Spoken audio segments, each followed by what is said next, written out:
स्वामी अविमुक्तेश्वरानंद सरस्वती को लेकर Allahabad high court से बड़ी खबर सामने आई है।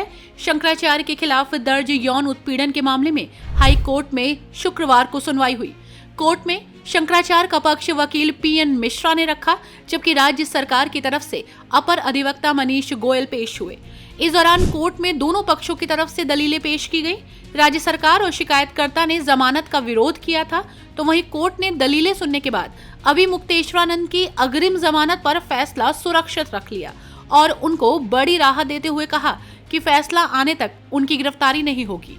साथ ही अदालत ने उन्हें जांच में पूरा सहयोग करने का भी निर्देश दिया है। ये भी बताया गया कि ये मुख्य जो झगड़ा है वो जैसे कि 18 तारीख को जो घटना हुई थी, बाघ मेला में जो 18 तारीख को घटना हुई थी राज्य सरकार के द्वारा, उसके अनुपालन में ये सक्रिय हो गए और पहले इन्होंने 18 तारीख का एक झूठा केस बनाया जिसको कि 21 तारीख को इन्होंने मजिस्ट्रेट के यहाँ किया।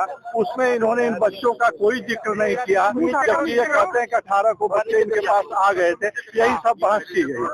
सर ये बताइए कि इसमें किस तरह की राहत मिली है? इसमें पूरी राहत मिली, क्योंकि माननीय न्यायमूर्ति ने पूरा जो है गिरफ्तारी पर रोक लगा दिया। जजमेंट जब तक जजमेंट जो है अंतिम नहीं आता है, जब जजमेंट आएगा कोई सबूत नहीं, कोई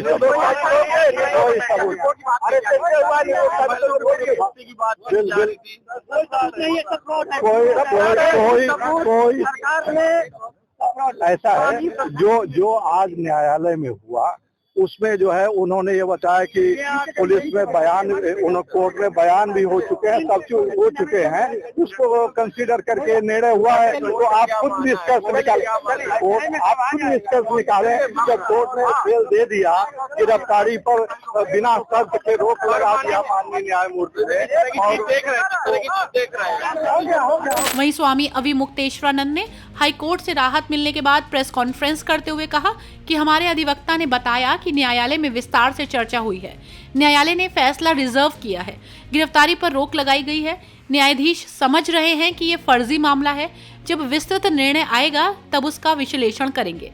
स्वामी अविमुक्तेश्वरानंद ने कहा कि कोर्ट में भी ये बात प्रमाणित हो गई कि वो बालक यहाँ मठ में कभी नहीं रहे। कोर्ट ने भी ये कहा है कि बच्चों को जुवेनाइल बोर्ड की कस्टडी में दिया जाए। अच्छा, उन्होंने इस बात को माना?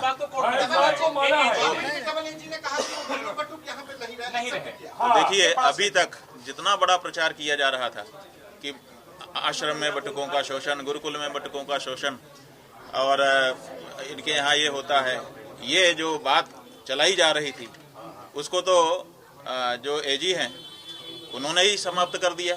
उन्होंने ये कह दिया कि इस आश्रम में ये बटुक नहीं रहे। हम लोग पहले से कह रहे थे कि हमारे यहाँ वो नहीं रहे।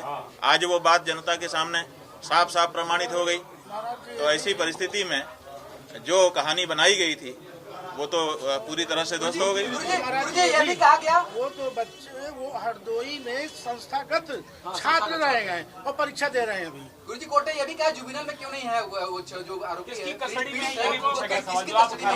हाई कोर्ट ने ये कहा है कि जो उनके अंडर में है ब्रह्मचारी के, वहाँ से जुवेनाइल कोर्ट जो है बच्चों को उनके कस्टडी में दिया जाए। ये देखिए, ये आज जो हाई कोर्ट ने कहा है, यही कार्यवाही पहले दिन से थाने में जब वो गए थे सूचना लेके वहाँ होनी चाहिए थी।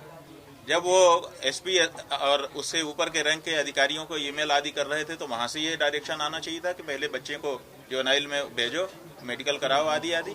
और उसके बाद जब वो कोर्ट में गए थे तो कोर्ट को भी ये कहना चाहिए था कि बच्चों की कस्टडी उचित संस्था को प्रदान की जाए ताकि उनका संरक्षण हो और उनका दुरुपयोग न किया जा सके। लेकिन हाई कोर्ट तक जाते जाते ये नहीं हुआ।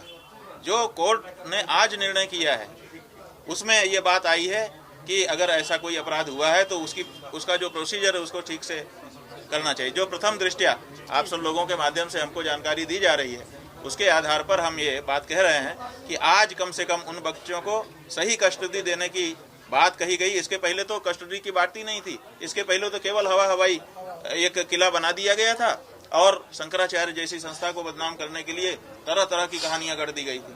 तो आज कम से कम एक सही प्रोसीजर जो एक पॉक्सो कोर्ट का होना चाहिए वो उसका एक अक्स दिखा है। बाकी तो आगे और प्रकरण आएंगे तो आपको दिखाई देगा। नहीं, न्याय की उम्मीद सदा से हम लोगों को थी, लेकिन जो परिस्थितियां हैं ऐसी हो गई हैं कि अपने भाई पे लोग भरोसा नहीं कर पा रहे हैं कि कब क्या हो जाएगा। इसलिए कहना कठिन था, लेकिन हम लोग इसीलिए अपनी बात न्यायाधीश के सामने कहने के लिए तैयार थे कि कहीं से तो हमने आपको दोपहर में बताया था कि देखिए, सारा अमला एक तरफ से भ्रष्ट नहीं हो सकता, सब लोग एक तरफ से किसी के कब्जे में नहीं हो सकते, इसलिए कहीं ना कहीं कोई ना कोई तो होगा। इससे पहले स्वामी अविमुक्तेश्वरानंद सरस्वती मामले में उनकी अग्रिम जमानत अर्जी की पोषणीयता पर बहस हुई है, जिसमें राज्य सरकार और शिकायतकर्ता के अधिवक्ताओं ने अग्रिम जमानत का विरोध किया। यहाँ आपको बता दें कि तुलसी पीठाधीश्वर स्वामी रामभद्राचार्य के शिष्य आशुतोष ब्रह्मचारी ने 173(4) के तहत जिला कोर्ट में याचिका दाखिल की थी। जज विनोद कुमार चौरसिया के आदेश के बाद झुंसी थाने की पुलिस ने स्वामी अविमुक्तेश्वरानंद के खिलाफ बटुकों से कुकर्म की FIR दर्ज की थी, जिसके बाद स्वामी अविमुक्तेश्वरानंद और उनके एक शिष्य ने गिरफ्तारी से बचने के लिए हाईकोर्ट का रुख किया था। तो वहीं शुक्रवार को इलाहाबाद हाईकोर्ट में इस मामले में सुनवाई हुई, जहां कोर्ट ने उनकी अग्रिम जमानत पर फैसला सुरक्षित रख लिया है और निर्णय आने तक गिरफ्तारी पर रोक लगा दी है। इस फैसले के सामने आने के बाद शंकराचार्य के मठ में जश्न का माहौल है।